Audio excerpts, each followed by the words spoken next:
C'est le dernier numéro de Libre en Christ de cette semaine et je finissais l'émission d'hier en montrant que fêter ou ne pas fêter n'est pas ce qui importe aujourd'hui.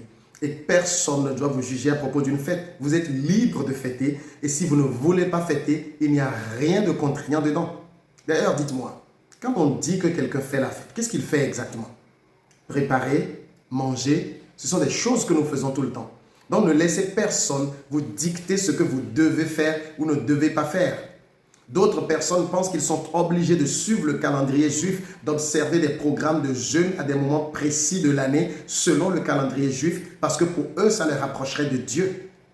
Eh bien, ils sont simplement charnels, sans le savoir. C'est ce que l'apôtre Paul dit clairement aux Galates. Il dit que vous avez été connus de Dieu et vous n'avez plus à vous soumettre à ces rudiments. Il les appelle clairement. Le verset 9, il dit « Comment retournez-vous à ces faibles et pauvres rudiments auxquels de nouveau vous voulez vous asservir ?»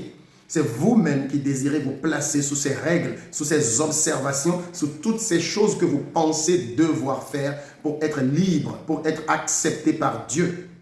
Dieu vous a déjà accepté en Christ Jésus et le reste de la vie chrétienne consiste pour vous à découvrir ce que vous possédez en Christ et à en jouir pleinement. Il leur dit en parlant de ces rudiments, ils observent les jours, les saisons, les années, les mois.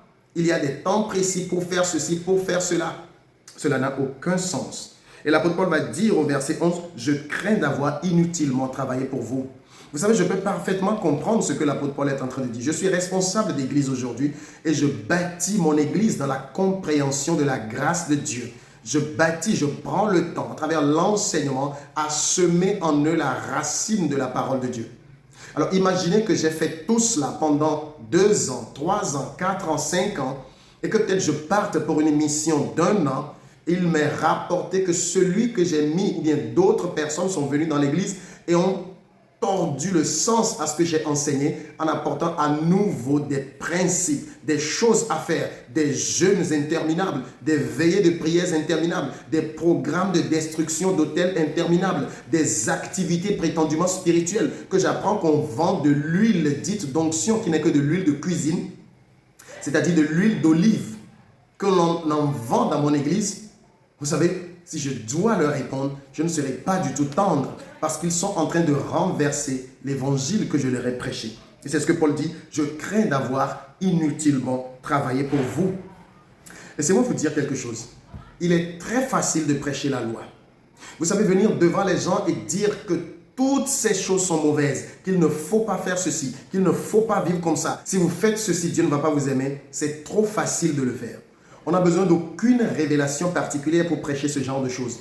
On a juste qu'à venir dire aux gens tout ce qu'on pense qu'il est bien et tout ce qu'on pense qu'il est mauvais.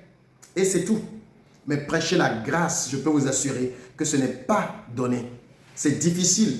Vous savez, les choses que je prêche, je ne dis pas que je suis le seul à les prêcher, mais pour le moment, je ne les entends pas encore d'autres personnes. Je sais qu'il y en a plein de personnes qui comprennent, mais entre la compréhension et l'enseignement, et surtout vivre la grâce pour son église, c'est 2 choses très différentes. Les gens ont peur de prêcher cela parce qu'ils ont peur d'être critiqués, d'être insultés, d'être accusés, d'être en train de favoriser le péché et toutes ces choses-là. Mais si vous voulez plaire aux hommes, vous ne pourrez pas faire ce genre de choses. L'apôtre Paul va dire, si je voulais encore plaire aux hommes, je serais ennemi de Dieu. Et c'est à la suite de cela, à partir du verset 12, là je vais y aller très rapidement parce que l'apôtre Paul va parler de sa propre expérience. Il dit, soyez comme moi, car moi aussi je suis comme vous, frères. Je vous en supplie, vous ne m'avez fait aucun tort. Vous savez que ce fut à cause d'une infirmité de la chair que pour la première fois, je vous ai annoncé l'évangile et mis à l'épreuve dans ma chair. Vous n'avez témoigné, ni mépris, ni dégoût. Vous m'avez au contraire reçu comme un ange de Dieu, comme Jésus-Christ.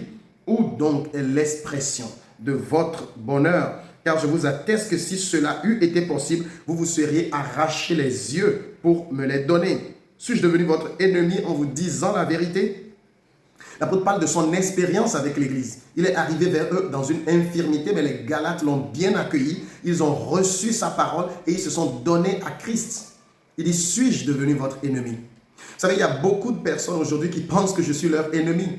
Ils disent qu'ils observent la loi, mais ils me détestent. Vous savez, vous n'avez pas à me détester, je suis votre frère dans la foi. Je suis fils du même Père que vous si vous êtes dans la foi. Mais je me dois de vous dire la vérité. Je ne peux pas simplement passer à côté de ces choses, de ces révélations puissantes juste parce que j'ai peur que tel ou tel vienne écrire un commentaire désobligeant, vienne m'accuser de ci et de ça.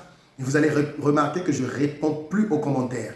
Si quelqu'un veut que je puisse répondre à ses préoccupations, qu'il m'écrive directement inbox et je lui répondrai avec beaucoup de joie, ce que je fais d'ailleurs aujourd'hui pour toutes les personnes qui m'écrivent, je leur réponds et je leur apporte les réponses qu'elles cherchent. Il dit donc, où est l'expression de votre bonheur? Parce que si c'était possible, vous auriez tout fait pour moi. Est-ce qu'aujourd'hui, en vous disant la vérité, en vous prêchant uniquement Christ, est-ce que je suis devenu votre ennemi? Parce que comprenez bien, si je vous prêche Christ, vous l'acceptez, vous commencez par vivre par la foi, par marcher dans la foi, mais que plus tard, je vous trouve en train de faire autre chose, c'est comme si vous me traitez en ennemi, comme si vous disiez que tout ce que je vous ai prêché n'avait aucune importance. Il dit, le zèle qu'ils ont pour vous n'est pas pur, mais ils veulent vous détacher de nous afin que vous soyez zélés pour eux. Paul parle de ces faux frères qui se prétendent zélés pour l'Église alors qu'ils veulent simplement asservir l'Église. Il dit au verset 18, il est beau d'avoir du zèle pour ce qui est bien et en tout temps, et non pas seulement quand je suis présent parmi vous, mes enfants pour qui je prouve de nouveau les douleurs de l'enfantement jusqu'à ce que Christ soit formé en vous. Je voudrais être maintenant auprès de vous et changer de langage, car je suis dans l'inquiétude à votre sujet. C'est le cœur d'un père qui parle ici.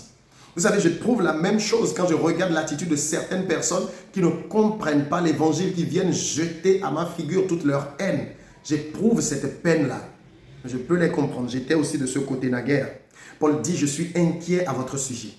Et moi aussi, je voudrais tant que beaucoup de personnes, sinon que toutes les personnes comprennent l'évangile de Jésus-Christ. Vous savez, les gens prétendent prêcher aujourd'hui l'évangile, ce qu'ils appellent eux-mêmes l'évangile. Il y a une personne qui a écrit un jour sous une de mes vidéos, il dit, pasteur, je suis choqué. Et j'ai dit, il y a de quoi être choqué. Si je ne vous ai pas choqué, c'est que je n'ai pas prêché l'évangile. Et vous savez, si on vous prêche réellement l'évangile, vous aurez l'impression qu'on vous libère pour aller vivre comme vous voulez. Et la seule raison pour laquelle cette pensée ne vous arrive pas dans les églises où vous vous trouvez, c'est parce qu'on ne vous prêche pas l'évangile. Parce que l'évangile doit vous donner cette impression. Je précise bien, c'est le mot impression. Parce qu'il vous libère totalement de toute culpabilité. Je comprends l'évangile, je prêche l'évangile, mais je ne vis pas dans la débauche. Je vis une vie sainte. Je vis une vie qui puisse rendre de moi un bon témoignage. Mais je prêche l'évangile. Et je sais que ce n'est pas cette vie qui me qualifie chez Dieu. Elle me qualifie chez les hommes. Les hommes pourront avoir confiance en moi. Vous savez, aujourd'hui, je reçois beaucoup de personnes, des gens que je n'ai jamais connus, simplement parce qu'elles m'écoutent enseigner. Elles peuvent se dire, celui-là, il a l'air sérieux. Pourquoi? Parce que je fais les choses avec beaucoup de sérieux. Je dois avoir votre confiance. Mais par rapport à Dieu, votre mérite, vos actes n'entrent pas véritablement en ligne de compte. Je n'ai pas dit d'aller faire de mauvaises actions. D'ailleurs, ce n'est pas ce que vous voulez. Parce que vous avez déjà la nature de Dieu.